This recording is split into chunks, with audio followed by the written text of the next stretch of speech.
Hey y'all, this is Doug again. Want to just go over real quick on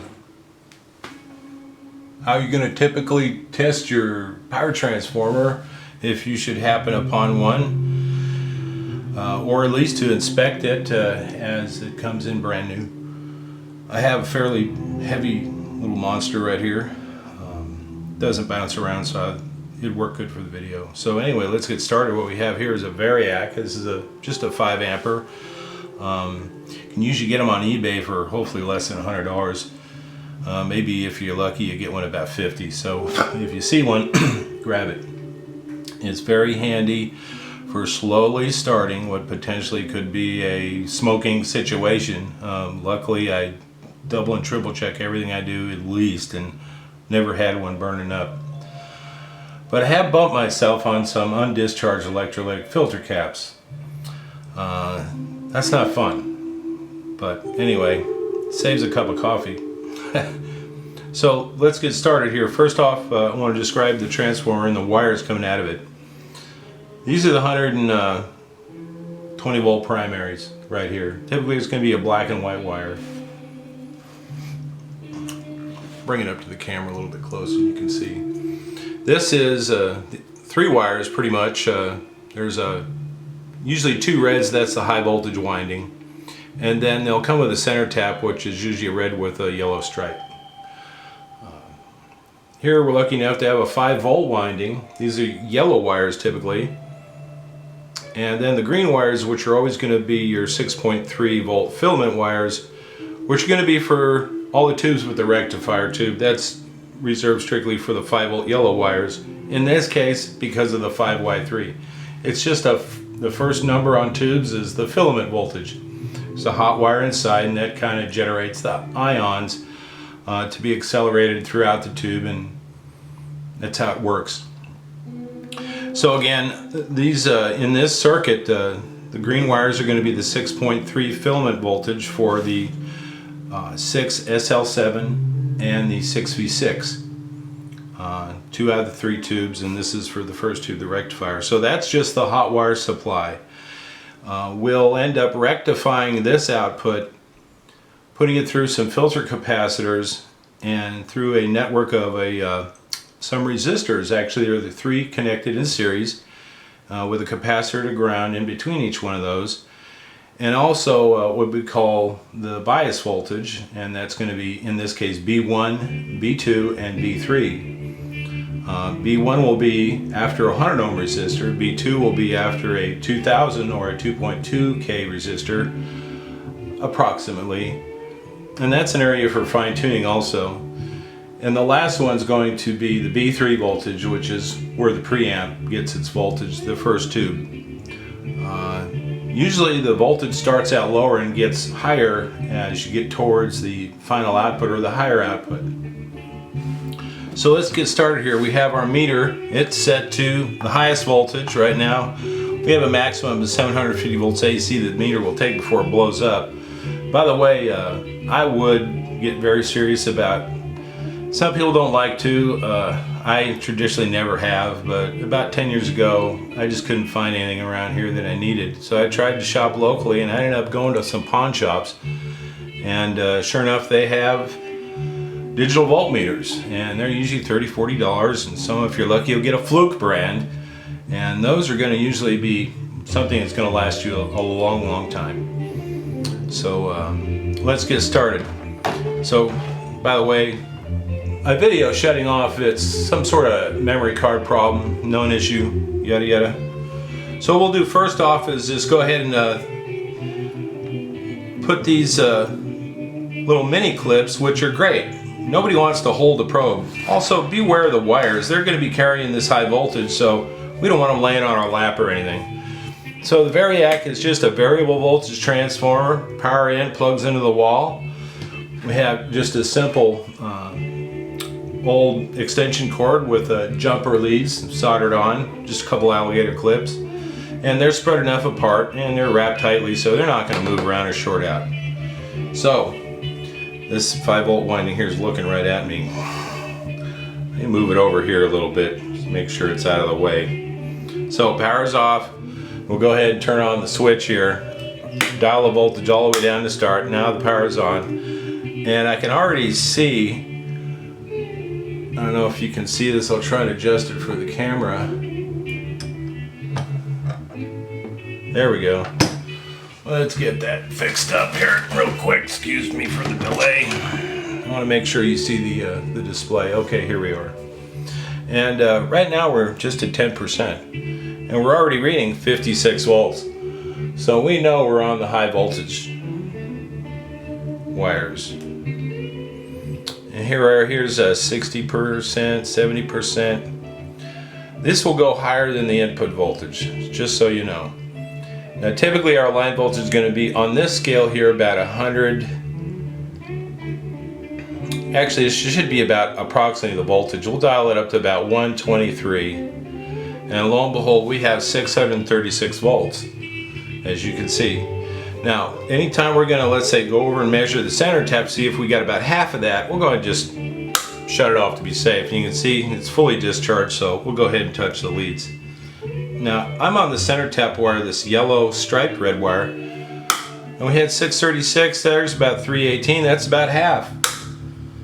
And we'll go ahead and measure the other half, still with one probe on the center tap, and sure enough, there's approximately 50% balanced. So that looks great. We got a good centered center tap. And let's go ahead and lower the range down here to about 20 volts max, full scale. Now we'll be measuring 5 volts. Now, this is an old transformer. It came with a much lower input voltage. Chances are at this setting here, we're going to be above 5 volts. And we'll address that issue as we get in a little bit more into the construction and what you can expect in these old transformers.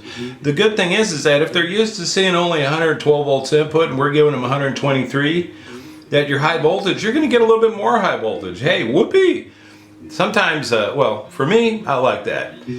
But under current being drawn on these two filament lines, it may be a little bit higher than what we need, and the tubes won't live long, if at all. Let's see what we got. 5.5 volts. I live with about 5.3 max. But chances are I'll use a voltage dropping resistor in series with one of these wires under load while it's connected and glowing. That's when you want to do your voltage test. And of course, having a variac allows you to do that, because if your tube is running, you don't want to be giving it excess voltage. So 5.5, not too bad. Right on the border. Let's see what we got for 6.3. How close it is to 6.3. There we go, 7.4. Definitely going to need a 1 ohm 20 watt resistor in series with one of these lines, and then connected in parallel to those last two tubes in order to get that down to 6.3 volts. So there we go. Now, while the video is still running here, let's talk a little bit about mythology, amplifier, basic design, with always safety as the main issue. Like an old man friend of mine said once, and with all the background I had in working in high human reliability, he says safety doesn't exist. Really? Safety doesn't exist? You gotta be kidding me. He says you have to invent it every time you need it. You think? By the way, these are my reading glasses. It's good to have them on while you're expecting sparks. I don't get too many, but you never know when you get them hot splashing metal.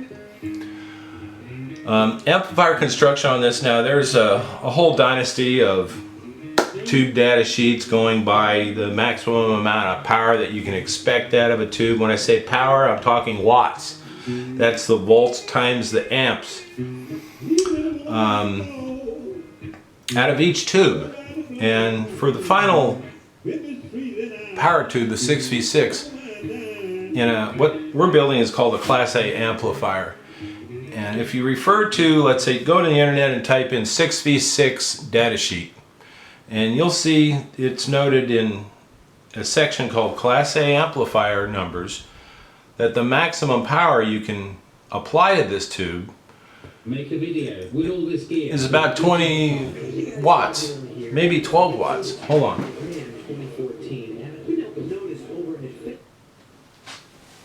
So for the hi-fi guys, they want to stick to that number pretty closely.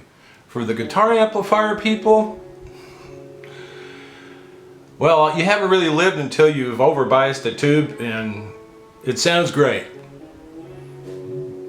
But you also want to watch how hot it runs, and your power transformer should never get more than warm. That's why in this project I've overspec'd it about ×2. So there are some mythologies of constructing amplifiers, and there's a little bit different with the guitar amplifiers. You have a little bit more freedom. So enjoy the freedom. You can adjust some of the values that I've talked about to give it your own sound. I mentioned a EICO called ICO. They were an early test equipment manufacturer, and there was one I sent a link to on the CBN thread that you're following me on, and it actually has some parts in it that you can use, and for the price you're asking, of course plus shipping, you know, it's going to be a usable parts. And with amplifier building, if you build one, you're just going to get hooked, I guarantee it. So if you end up with a few extra parts, that's okay. Also, I mentioned to go ahead and gather a collection of 1 watt resistors and put them in one of those plastic Plano boxes. And also that resistor decade box where you can just spin in your sound. Put a cap right across the leads right on the box and get after it. Again, high voltage in dang camera. The potential of having voltages in that area on the cathode is still pretty local to the voltages that you want to be careful of. Never think that something bad can't happen when you're working live inside the chassis. So think about the old one-handed rule. You don't want to get shocked across both arms. And if you're working in the garage with no shoes on, just be ready. So another issue is grounding. You'll hear things called a star ground. All I do is make a heck of a ground. Make a big wire, and if it's part of the chassis that's local, I'll grind it right there. Typically with the 6.3 filament windings and the 5-volt filament winding for the rectifier in this case, it's going to be a twisted wire that's pushed into a corner fairly tightly. You don't want it running too close to your audio signal wires. There'll be some interference there. Also, we'll be working with a mini coaxial cable and doing a lot of plumbing to the control pots and then back to the tubes in between stages and to and from the signal capacitors, which actually couple the stages together. It's an AC coupling affair where there's no direct DC line. It's almost infinite resistance to DC, but for AC they actually shake hands, and it's 2 films put together and wrapped, you know, some capacitors or hundreds of yards of foil between wax paper. So for AC they're actually stuck together. The value of that capacitor, the larger the more low frequency. The higher the value, the difference between, let's say, a 0.05 microfarad and a 0.01 microfarad could be the difference in the bottom 2 strings on your 6-string guitar, or how much bass you want coming through. This amplifier actually has a lot of bass coming through naturally. It's the nature of the fatter 8-pin octal tube. It's got a fat sound. So if I got you going with the 8-pin octal, then we'll be using the 0.05s. Getting back to grounding, I wanted to talk a little bit about that. Everything's going to be grounded to the chassis. The output jack, as you know, it's metal, and it's grounded to metal, and that's the chassis. So one side of the speaker is going to be chassis earth ground. One side of your input jack is going to be chassis earth ground. one side of your high voltage supply, which is a minus voltage by the way, is going to be chassis ground. The shielding on the coax is going to be chassis ground. All these things get connected to a center common point.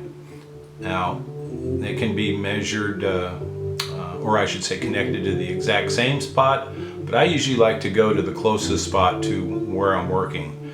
And if I have to put an extra screw with an external star washer through the chassis and make a grounding point out of it, good. The trick on these is to keep the AC noise down and the hum down on the amplifier as it's finished. You'll notice that the filament routing, which is tightly twisted, it apparently cancels the hum, will bring your hum down. And it's just really good construction practice to keep the hum down by using a twisted pair and shoving it in the corner, only bringing it out to the socket and then back into the corner again. So that's an issue that everybody's always fighting. Even the best amp builders, they'll say, I just don't know why this one's got a lot of hum. And so a lot of guys, what they'll do is they'll end up rectifying that AC going to the filaments at 6.3 volts and ended up with DC voltage, which is just sort of a simple small little silicone diode network, very cheap to do, and a small little filter capacitor is only 6 volts. And they got to knock it back down to 6.3 volts, because when you turn from AC to DC, you're going to gain 1.4 times the original voltage. So a volt AC is lower than a volt DC. I don't want to get too spun out here, but these are just some of the basic things that will make sense to you once you start getting into this. It's not, I'd like to say it's as simple as just throwing the parts together. For some of you, it may be. For others who want to take the time to understand it as fully as possible, that'll allow them to move forward and build other stuff in the future. But I'll go over this as we start in with the chassis. Today I ordered a chassis, just a bare bones aluminum chassis, because I'm just flat out of stuff. And I'll be putting some sockets together. We'll start off making a sheet metal machining video, and that's going to show us with those calipers. We'll draw a center line down the front panel, and we'll be able to pop in our I think we'll end up having 3 adjustments and possibly a rotary switch, but I don't want to make it too complex. So 3 or 4 front panel chicken head knobs, which are the classic knob. They come in burgundy, ivory, black. The ones I have, I got a big old load of antique stuff, so sometimes I like to use those. There'll be also on the front panel, there'll be a pilot light, which they call a jewel lamp, which screws right into a regular old panel lamp that I listed on the bill of materials. That runs off 6.3 filament voltage. 2 switches, one for power and one for DC.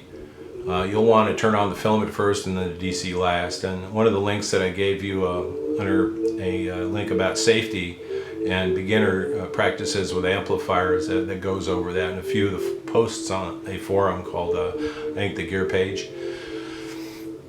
So potentially you have a lot of stuff to start gathering. A variac would be great.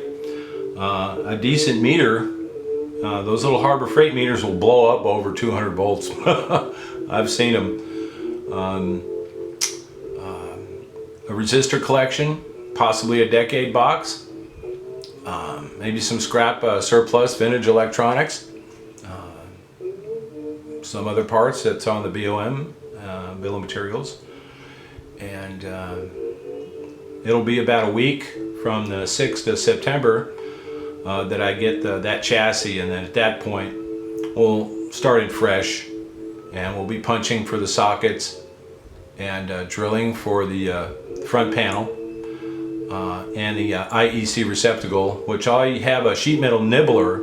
I should have had it here. It's something that kind of nibbles away at the sheet metal. You can make really nice square holes with it. I don't like to use many Dremels or anything like that because it's just a lot of noise, a lot of shavings, you know. But you do got to keep it clean, and usually when I machine like that, I clean everything up after each hour or two, because this stuff starts getting tracked in everywhere. So I'll leave it at that. Excited, we got a couple guys, Beetlejuice and Seth Kent. Thanks for the interest. We'll get you guys going, or at least I'll get it going. The schematic, it may be, you know, not very clear to some of you guys out there, but we'll go over it. I'll have a pencil in my hand and we'll go over it point to point, and I'll describe what's going on so it'll make sense to you. There's a lot of forums like DIYaudio.com. There's gearpage.com. There's antiqueradio.com. All of these are websites that I go to, and my username is MaicODoug, M-A-I-C-O-D-O-U-G. Don't post a lot, but if I see somebody that needs help, I'll try and jump in and give them a hand if I can. But all these websites, my point was being is that they help out newbies, and if you got a good question, but really there's a lot of good reading in there. And there's a lot of other newbies too that ask some general questions, and they have some very, very educated answers. So that's, I got 40 plus years in electronics, and I'm still learning stuff every day on those forums. So anyway, thanks for watching. By next weekend, we'll have a sheet metal chassis and we'll start in. I should have all the other parts. I'll put the kit together, and maybe I could comb through those with you also. Usually I just leave them scattered and go run and get them when I need them. But I can do that. So till then, have a great day. Thanks for watching.